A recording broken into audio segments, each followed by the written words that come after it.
নবম জাতীয় pay scale নিয়ে আবারও ধোঁয়াশা।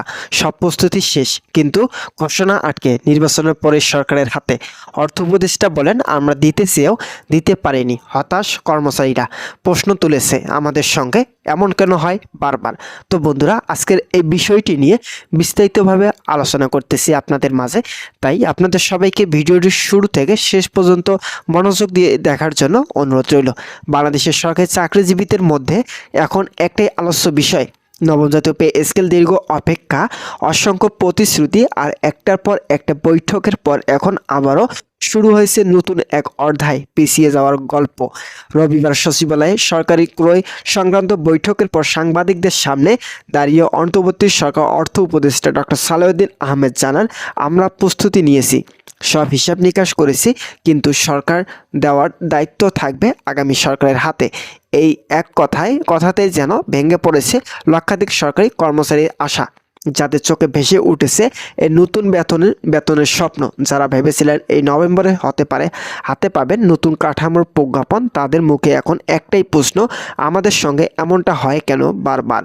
কর্মচারীরা বলেছেন, বছরের পর বছর ধরে তারা শুধু শুনছে, হচ্ছে, চলছে, কিন্তু বাস্তবে কিছুই হচ্ছে না। অন্যদিকে অর্থ উপদেষ্টা স্পষ্ট করে বলেন, আমরা আমাদের কাজ শেষ করেছি, প্রধান উপদেষ্টাকে রিপোর্ট দিয়েছি, সব প্রস্তাব, সুপারিশ ও বিশ্লেষণ তৈরি আছে, কিন্তু বর্তমান সরকার অন্তর্বর্তী, তাই আমরা কোনো আর্থিক ঘোষণায় যেতে পারছি না। অর্থাৎ সব প্রস্তুতি শেষ, কিন্তু ঘোষণা দরজা এখনো বন্ধ।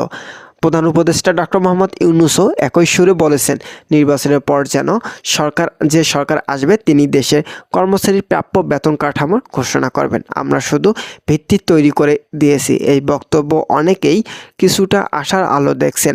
তাদের বিশ্বাস, ডক্টর ইউনূস এবং সালেউদ্দিন আহমেদের নেতৃত্বে অন্তর্বর্তী সরকার যে কাজগুলো করে গেছে তা নতুন সরকারের পথ তৈরি করে দেবে।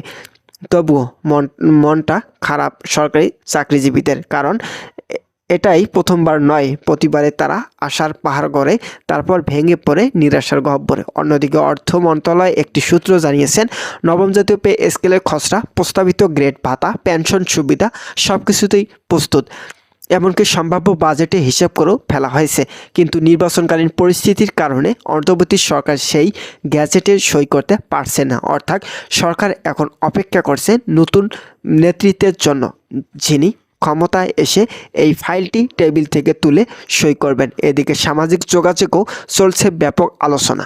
অনেকে বলেছেন, প্রতিবার নতুন সরকার আগে একই নাটক, শেষ পর্যন্ত কর্মচারীরাই ঠকেন। আবারও অনেকে আশা ছাড়ছেন না। তাদের বিশ্বাস, ডক্টর ইউনূসের নেতৃত্বে তৈরি এই প্রস্তাব নতুন সরকারকে বাস্তবায়নের বাধ্য করবে, কারণ সবকিছুতে ইতিমধ্যে তৈরি নতুন আনুষ্ঠানিক ঘোষণার অপেক্ষা। সরকারি কর্মকর্তাদের বিভিন্ন সংগঠন এখন নতুনভাবে সংগঠিত হচ্ছে। তারা বলেছে, আমরা কারো বিরোধিতা করতে চাই না, শুধু চাই আমাদের প্রাপ্যটি যেন এবার আমরা পাই। তাদের দাবি, যেহেতু অর্থ উপদেষ্টা স্বীকার করেছেন প্রস্তুতি সম্পন্ন, তাহলে নতুন সরকার গঠনে 15 দিনের মধ্যেই যেন নবম জাতীয় পে স্কেল ঘোষণা করা হয়। এই দাবির পক্ষে এখন দেশ জুড়ে তৈরি হচ্ছে ঐক্য। তবে অর্থনীতিবিদরা বলেছেন, অন্তর্বর্তী সরকারের এই সিদ্ধান্ত আসলে যৌক্তিক, কারণ নতুন বেতন কাঠামো চালু মানে হচ্ছে বিশাল আর্থিক দায়বদ্ধতা, যা দীর্ঘমেয়াদী পরিকল্পনা ছাড়া বাস্তবায়ন সম্ভব নয়। তো বন্ধুরা, ভিডিওটি এখন পর্যন্ত এসে যারা আমাদের এই চ্যানেলে নতুন সদস্য রয়েছেন তাদেরকে চ্যানেলটি সাবস্ক্রাইব করে পাশে থাকা বেল আইকনটি অল করে দেওয়ার জন্য অনুরোধ রইল। তাই তারা পরামর্শ দিচ্ছে, নতুন সরকার ক্ষমতায় এসে প্রথম বাজেট সভায় এই প্রস্তাবটি অনুমোদন দিক, কারণ এবার কর্মচারীরা শুধু আশ্বাস নয়, বাস্তব ফলাফল দেখতে চায়। আজ দেশের হাজারো অবিশ্বাস সরকারি ভবনে কর্মচারীদের মুখে একটাই আলোচনা, কবে ঘোষণা হবে নতুন পে স্কেল। কেউ আশাবাদী, কেউ হতাশ, কেউ আবার বলেছেন এইবার যদি পিছিয়ে যায় তবে বিশ্বাস হারাবে চিরতরে। তবুও এক কোণে এখনও চলছে আশার প্রদীপ, কারণ ডক্টর সালেউদ্দিন আহমেদ কণ্ঠে এখনও ছিল দৃঢ়তা, সবকিছু প্রস্তুত আছে, আমরা শুধু দায়িত্ব হস্তান্তরের অপেক্ষা। শেষ পর্যন্ত হয়তো সেই প্রতীক্ষার দিনটা দুনে দেবে, যে সরকারে আসুক নবম জাতীয় পে স্কেল ঘোষণার দাবির মুখে তাদের আর পিছু হটার সুযোগ থাকবে না। কারণ এই দাবির পেছনে আছে লাখো সরকারি কর্মচারীর চোখের জল, তাদের পরিবারের আশা আর এক টুকরো মর্যাদাপূর্ণ জীবনের প্রত্যাশা। তো বন্ধুরা, আজকের ভিডিওটি এই পর্যন্তই ছিল। ভিডিওটি থেকে যদি কোনো উপকৃত পেয়ে থাকেন তাহলে অবশ্যই আমাদের এই চ্যানেলটি সাবস্ক্রাইব করে পাশে থাকার বেল আইকনটি অল করে দেওয়ার জন্য অনুরোধ রইল। ধন্যবাদ সকলকে।